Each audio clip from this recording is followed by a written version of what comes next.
Hi, welcome to the Shelly Studio, and I'm going to do another page of the cyanometer on the back side of the one I just did. This is Lily. She's my interruption. This is my sister's new kitty. Yeah.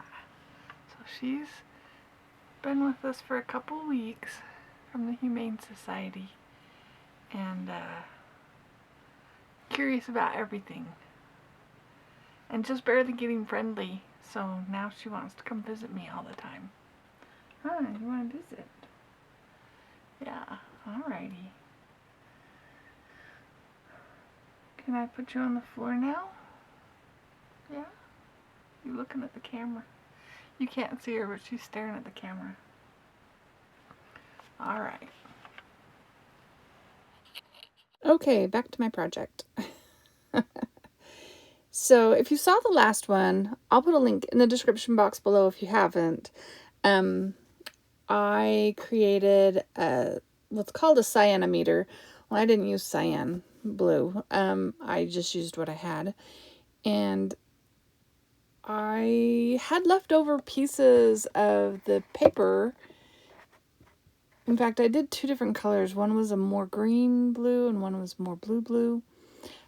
So I think this one I used the more greenish blue, but I decided to create the circles in advance and make them part of the design. And I'm just eyeballing the center. I'm not... Okay, I lied. I'm semi-eyeballing the center. For my little circle. And just adding some lines to make it, the page itself, a little more interesting, hopefully. And using my pen that is waterproof. I said in the last video I was going to find it.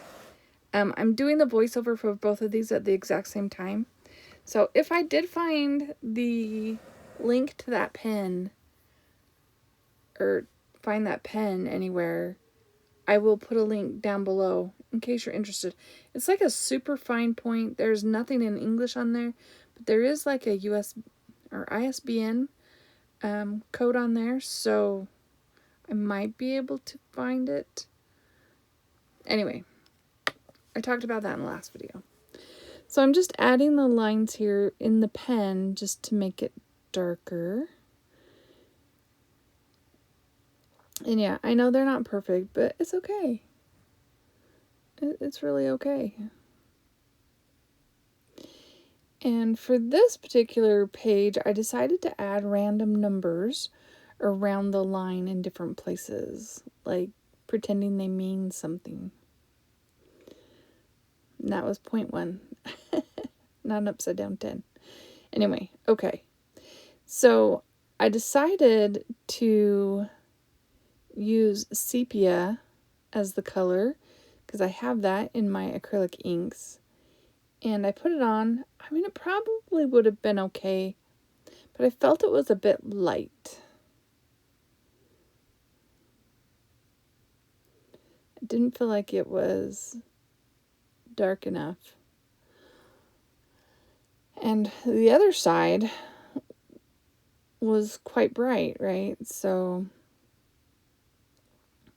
I do go around and coat this whole thing with the sepia, and then I go back in with a little bit brighter color. Couldn't help myself.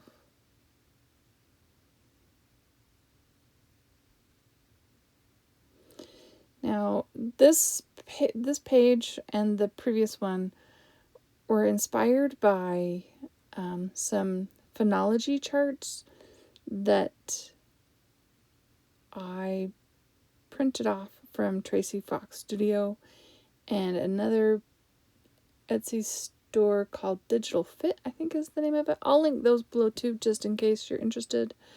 Yep, see there, I'm adding a little bit of a reddish color, makes it kind of an orangey. I could have stopped there, you know. I mean, I know it's not as bright, but since when does the front and back of the same page have to be the same intensity? You know, looking back, you think of all these things. But no, I'm going for more.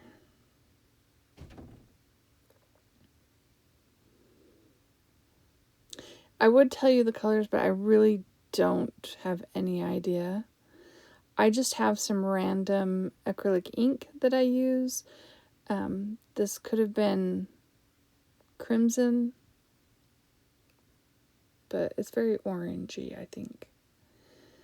And then I go in and decide, it's still not what I want. I'm trying not to get any on the other side. That's the hard part. So then I add, which I think this might have thought it was yellow ochre, but it's so bright. It ends up really bright now. Well, and you can see how light the page was when it dried, right? I mean, the right-hand side of it's not been covered yet. It was pretty light. So I added some of this yellow color.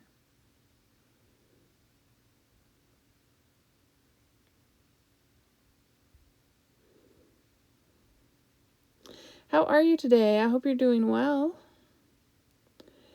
I did print both of these on copy paper. I'm planning on including them in a journal I'm creating. Videos forthcoming, probably. The idea is in my head. I've done a few things about it, but it's going to be a long time coming, I think. I mean, the process, because I'm going to do, like, ephemera and all that stuff. It'll be more videos about the whole journey through making this journal. And actually, I have done up some paper for it and gathered my papers. I have a lot. So I could actually do multiple journals, which I might do. Oh, I plan on doing, really. Okay.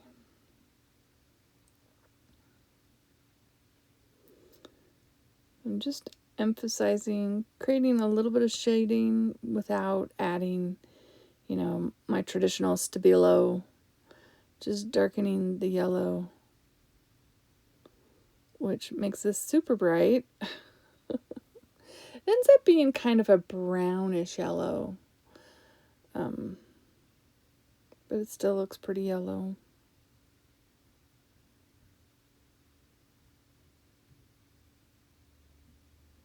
So, did I ask, how is everyone today? I hope you're doing well. Hope it's a good day for you. It's been a good day today. It's not too hot outside. It's pretty mild. I guess fall is coming soon, maybe. Everybody's back to school, so that's happened. Of course, today's the weekend, so they're not in school right now. But in fact, my sister's grandkids are visiting. I can hear them playing around in the next room.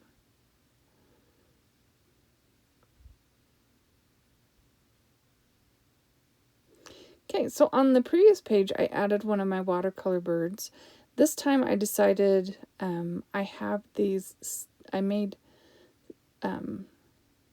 some rubber stamps of birds, and so I decided I wanted to add one of them. And I'm taking that, I think it's crimson, honestly. I'm painting it over the bird because I thought I didn't want it white.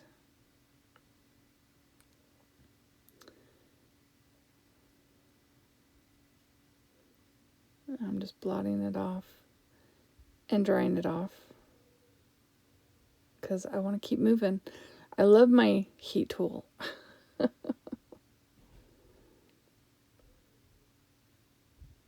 So I can keep going. And that's just some blue watercolor that's been sitting in there forever. I put it on the eye. Got a little too much there. Blot it off. Okay, now I decided, oh, right, I need white on there. And I kind of messed that up a little bit too. This is my Copic white paint. It's got a little teeny brush on there. But if you're not careful, if you're not quick, it builds up and you get this like big blob. See, like right there. So we're going to blot that and try it again. Cleaning it off. Put my little dot. And then I'll just take a pen and go around it and darken the pupil. It's always a workaround, right? Some way to make it work. And yeah, I didn't wait for it to dry, but I was trying really hard not to touch the wet part with my pen because I don't want to ruin my pen.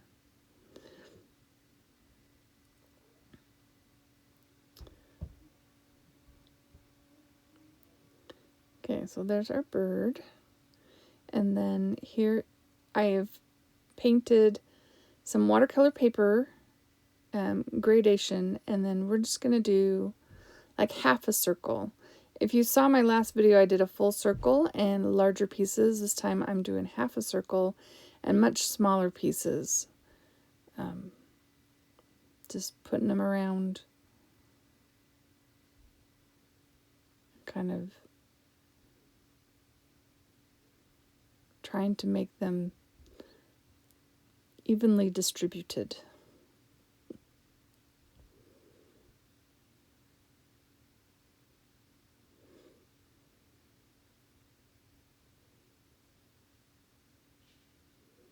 I'm just trying to eyeball what the center would be. I think it's a good guess. So they're even.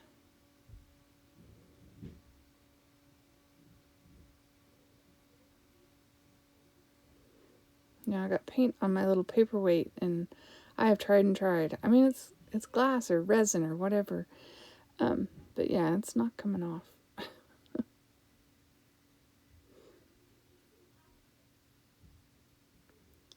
And the glue I'm using is the Art Glitter Glue.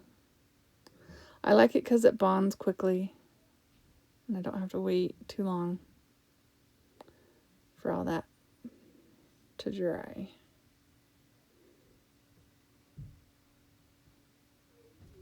Now just trying to decide where I want my bird. If this goes in a journal, it will be folded in half, so I'm thinking about that when I put the bird in. I want to make sure it stays on one side of the fold and not end up in the middle. That's why everything's kind of designed off to one side.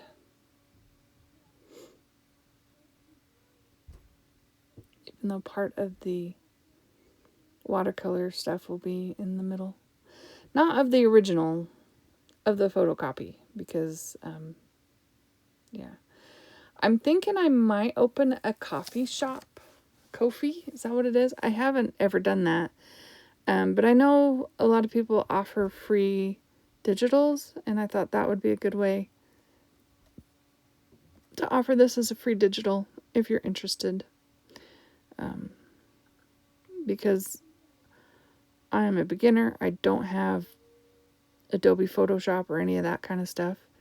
So, won't be professional. So I'm not going to charge you for it. But if I figure it out, I will put it in a link in the description box below so you can check that out if you would like.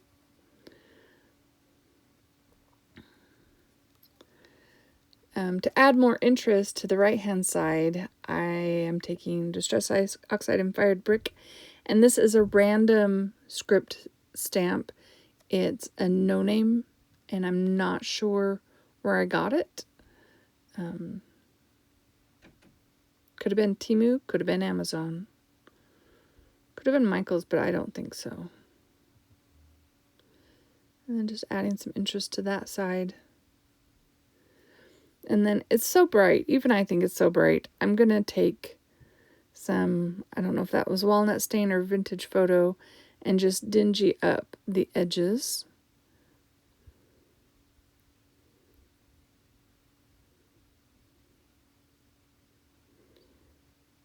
And then, yeah, we're about done.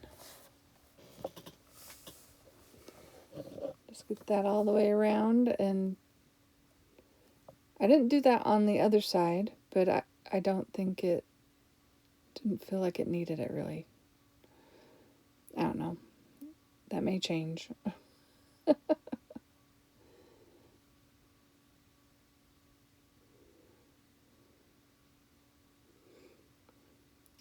And when I was done, I just took it to my inkjet printer. It's like a copier printer, and copied it. And so, yeah, I have this page has both art on both front and back, and then I took this one and copied it to the back of the other ones that I did. So here they are. They're a little bit lighter, which is good because that was so bright. But yeah, have them on both sides. So there we go. Well, I hope you liked that video. Hope it gives you some inspiration. If you did like it, please give it a thumbs up. Leave me a comment. If you have any questions, you can ask me. Happy to respond to any comments that I get. Thank you all for watching, and I hope you have an awesome day.